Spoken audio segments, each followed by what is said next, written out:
स्वागत है भैया आपका आपके अपने channel math test by Mahesh में। तो आज के वीडियो में हम बात करेंगे महिला सुपरवाइज़र पोस्ट के बारे में।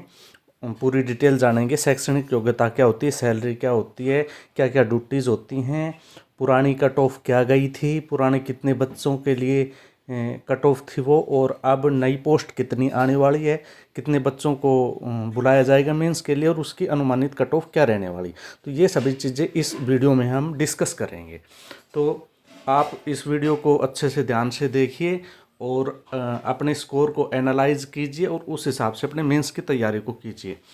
तो अगर आप पहली बार चैनल पे आए तो चैनल को सब्सक्राइब कर लीजिए, बेल के आइकन को दबा दीजिए, और वीडियो अगर अच्छी लगे तो उसे लाइक कर दीजिए।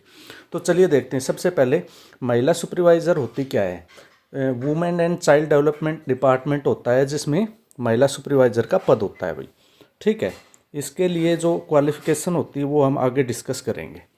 ठीक है, देखो भाई, महिला सुपरवाइज़र का जो पद होता है इसके लिए क्वालिफिकेशन स्नातक डिग्री मानी गई है।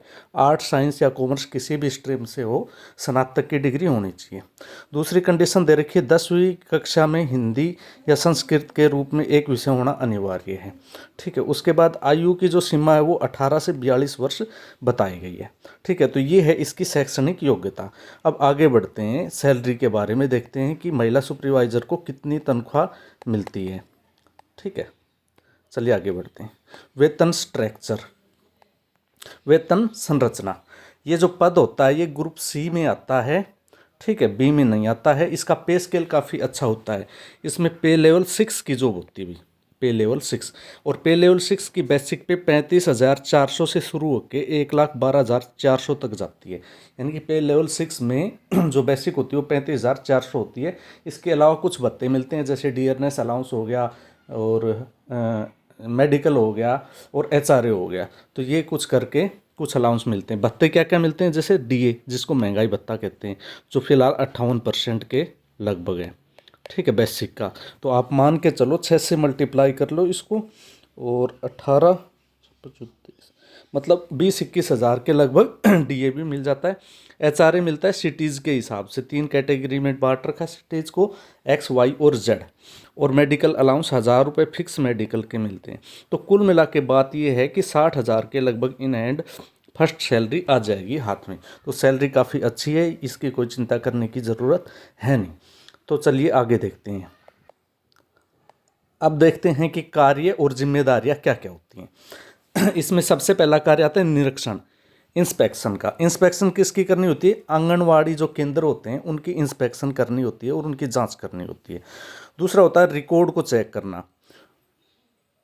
जो आंगनवाड़ी में इंस्पेक्शन होती है उसमें आपको रिकॉर्ड को चेक करना होता है। राशन, वजन और रजिस्टर की जांच करनी होती है। जो राशन आता है कितना आ रहा है और रजिस्टर में क्या क्या एंट्रीज है उसको देखना पड़ता है। उसके अलावा आईसीडीएस योजना को लागू करना, ये है समेकित बाल विकास सेवा को धरातल पर लाना। ये योजना है, इसको लागू करने का जो ड्यूटी होती है वो भी फीमेल सुपरवाइजर की होती है। तीसरा होता है पोषण की निगरानी करना, कुपोषित बच्चों और माताओं को सही पोषण सुनिश्चित करना। जैसे कि आंगनवाड़ी केंद्रों में ये जो गर्भवती महिलाएं होती हैं इनकी डिटेल होती है। जैसे हर गांव में आंगनवाड़ी होती है, तो गर्भवती महिलाओं को आंगनवाड़ी में अपने आप को रजिस्टर कराना होता है। तो वहाँ पर कुपोषित जो बच्चे होते हैं या माताएं होती हैं उनको सही पोषण की निगरानी की जाती है। उसके बाद जो भी रिपोर्ट होती है उसको सीडीपीओ को भेजनी होती है। जैसे ब्लॉक लेवल पे जो अधिकारी होता है वो सीडीपीओ होता है, तो सीडीपीओ के अधीन ही काम करना पड़ता है। उनके पास रिपोर्ट करना पड़ता है, रिपोर्टिंग करनी पड़ती है। अगला कार्य है मीटिंग करवाना, आंगनवाड़ी वर्कर्स की मीटिंग लेना और आदेश बताना। तो ये कुछ ड्यूटीज़ हैं जो महिला सुपरवाइज़र को करनी होती हैं। अब चलिए आगे देखते हैं।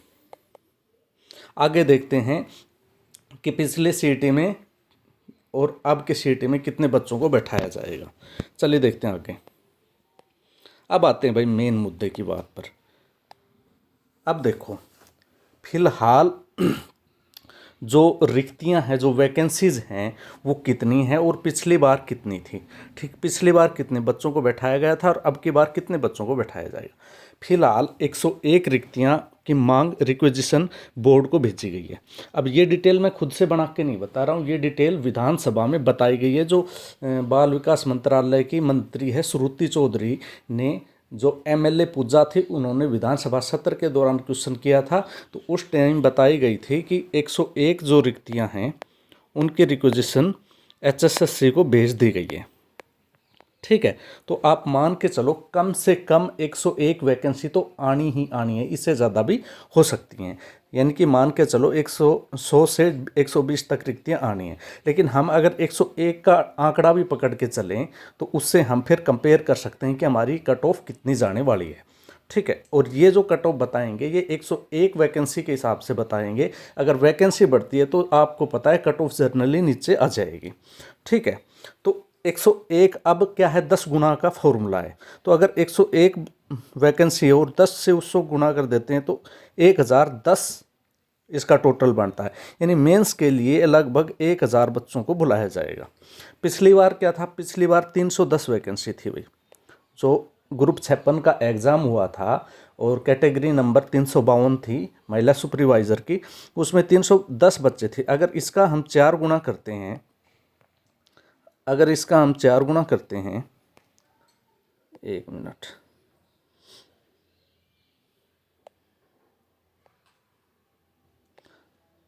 इसका अगर हम 4 गुना करते हैं, 4 गुना करते हैं तो ये टोटल बनते हैं 1240। यानी पिछली बार जो उम्मीदवार बैठे थे एग्ज़ाम में वो 1240 थे। अब की बार अगर 101 वैकेंसी रहती है तो 1000 के लगभग उम्मीदवारों को मेंस के लिए बुलाया जाएगा। तो आप देख सकते हैं पहले पिछली बार ज़्यादा बच्चे बुलाए गए थे, अब की बार कम बच्चों को बुलाए जाने की संभावना है। अब देखते हैं इसकी कट ऑफ क्या थी पिछली बार। ये जो कैटेगरी नंबर 352 की कट ऑफ क्या थी पिछली बार वो देखते हैं।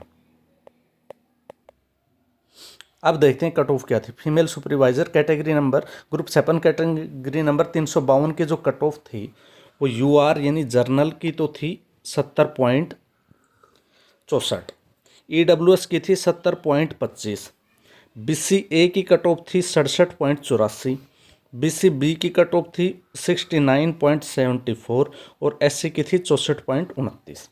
अब आप देखेंगे कि जर्नल की कट ऑफ वो काफ़ी कम है पिछली बार। ठीक है, इसका कारण क्या है कि पिछली बार जो हमारी रिजर्वेशन पॉलिसी थी उसमें अगर कोई ये जो अपना आरक्षित सीट का कोई बच्चा है वो अगर जर्नल की कट ऑफ को भी क्वालिफाई कर जाता है तो वो जर्नल में काउंट नहीं हो रहा था। लेकिन अब की बार वो रूल नहीं है क्योंकि रिजर्वेशन पॉलिसी अब की बार चेंज हो गई है, तो इसलिए जर्नल की कट ऑफ अब की बार हाई जाने की उम्मीद है। तो अब देखते हैं कि हमारी जो एक्सपेक्टेड कट ऑफ है वो क्या बनती है मेंस 2026 के लिए। ऑफिशियल डाटा जो फीमेल सुपरवाइज़र का आया है हरियाणा विधानसभा सेशन के दौरान बताया गया है। अब हम देखें सीट्स के बारे में कि सीट्स की हकीकत क्या है। सोर्स क्या है, हरियाणा विधानसभा सेशन में दिसंबर 2025 में अनस्टार्टेड क्वेश्चन था कि टोटल सैंक्शन पोस्ट कितनी है। तो फीमेल सुपरवाइज़र की टोटल सैंक्शन पोस्ट 1016 है भाई, और कितनी पोस्ट भरी हुई है तो 898 भरी हुई पोस्ट हैं। वैकेंट कितनी है, 118 पोस्ट वैकेंट बताई गई थी, जिसमें बताया गया था कि 118 खाली पोस्ट में से 101 पोस्ट की डिमांड रिक्वेजिशन एचएसएससी को भेज दी गई है। ठीक है, तो इसलिए हम 101 पोस्ट के हिसाब से अगली कट ऑफ को तय करेंगे कि हमारी कट ऑफ कितनी होने वाली है। ठीक है, तो चलिए देखते हैं कट ऑफ कितनी होने वाली है। तो ये देखिए भाई, ये हमारी कट ऑफ एक्सपेक्टेड जो काफ़ी क्लोज कट ऑफ होने वाली है आने वाले टाइम में। जैसे अनुमानित कट ऑफ है 10 गुना बच्चों को बुलाया जाएगा, उसके हिसाब से हमारे पास 1010 बच्चे जो हैं वो एग्ज़ाम में बैठने वाले हैं। अब सामान्य की जो जर्नल की कट ऑफ है उसको बनाया गया 73 से 75। ठीक है, अब पिछली बार तो 70 ही थी, आप कहोगे अब की बार 73 से 75 कैसे हो जाएगी। देखो भाई, इसके 3 कारण हैं। पहला कारण तो ये है कि बच्चे कम हो जाएंगे क्योंकि पोस्ट कम है। ठीक है, 10 गुना हो गए लेकिन पोस्ट कम होने के बाद कारण बच्चे कम हो गए, तो एक तो कारण ये होगा। दूसरा कारण हमारी रिजर्वेशन की जो पॉलिसी है वो अब चेंज हो गई है। अब जर्नल को एक ओपन कैटेगरी बना दिया गया है। अभी जो केस था वो सुप्रीम कोर्ट ने 2 केसों में डिसीजन दिया था। तो एक में बताया था कि जर्नल जो है वो ओपन कैटेगरी है।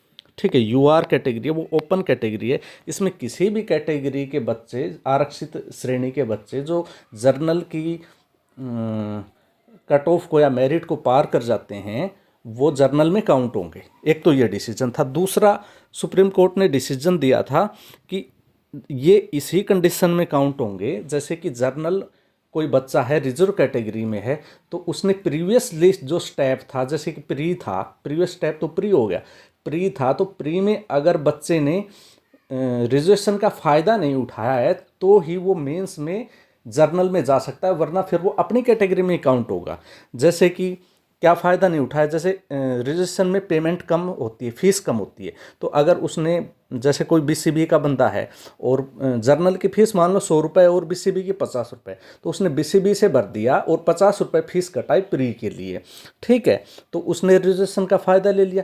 या फिर उसकी एज 42 से ज़्यादा हो गई थी, 43 थी तो उसने 42 से ज़्यादा हो गई थी तो उसने रिजर्वेशन का फ़ायदा लिया, बीसीबी में 3 साल की जो एक्सटेंशन रिजर्वेशन मिलती है और उसने भर दिया, तो ये 2 फायदे हो गए। इस तरह अगर किसी आवेदक ने रिजर्वेशन का फ़ायदा पिछले स्टेप में ले रखा है तो आगे अगर चल के मेंस में वो जर्नल से ज़्यादा नंबर भी ले लेता है तो वो जर्नल में काउंट नहीं होगा, वो अपनी कैटेगरी में काउंट होगा। तो ये 2 डिसीजन थे, तो इससे मिला जुला असर देखने को मिलेगा कि कुछ बच्चे तो जर्नल में काउंट हो जाएंगे, कुछ नहीं काउंट होंगे। तो इस हिसाब से जर्नल जो ओपन कैटेगरी है उसकी जो कट ऑफ जाने की संभावना वो 73 से 75 है।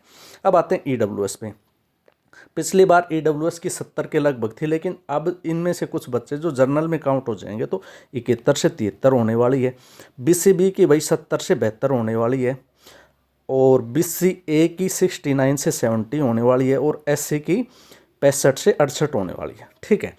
अब आप अपने स्कोर को एनालाइज कर सकते हो। अगर आप इस मतलब लिमिट के अंदर आते हैं तो आपको फीमेल सुपरवाइज़र की तैयारी करनी चाहिए। ये काफ़ी स्टिक कट ऑफ होने वाली। अब यहाँ पे मान लो कि 74 नंबर वाला जो बच्चा है वो सेफ स्कोर में आता है, या 75 नंबर वाला बच्चा वो सेफ स्कोर में आता है, उसको तैयारी करनी चाहिए। यहाँ पे 73 वाला बच्चा सेफ स्कोर में आता है, यहाँ पे 72 वाला बच्चा सेफ स्कोर में माना जाएगा, यहाँ पे 71 वाला बच्चा और यहाँ पे 68 वाला बच्चा। तो अगर इतने नंबर आपके बन रहे तो आप सेफ स्कोर में हो और आपको मेंस की तैयारी करनी चाहिए। तो ये थी अनुमानित कट ऑफ। तो इस कट ऑफ के हिसाब से आप अपनी मेंस की तैयारी कर सकते हैं। तो ये थी भाई वीडियो। अगर आपको वीडियो अच्छी लगी तो वीडियो को लाइक कर दीजिए, चैनल को सब्सक्राइब कर लीजिए और इसी तरह अच्छी अच्छी वीडियो देखने के लिए अपने चैनल पे बने रहिए और देखते रहिए। जय हिंद, जय भारत।